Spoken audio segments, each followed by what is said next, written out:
Magandang araw sa inyo mga boss. Ito yung problema ng NS70 ito. May tubig sa loob.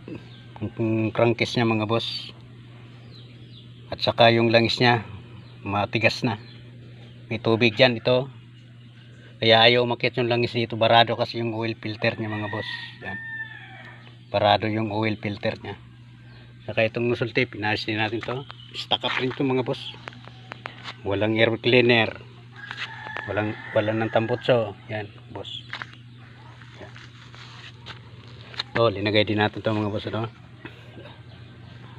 Plunger niya dito mga boss. Tinignan din natin. Saka yung delivery valve. Yan.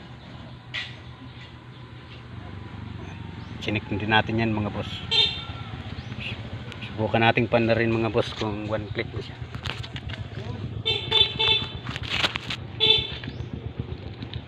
Ay, sorry siya. Siya.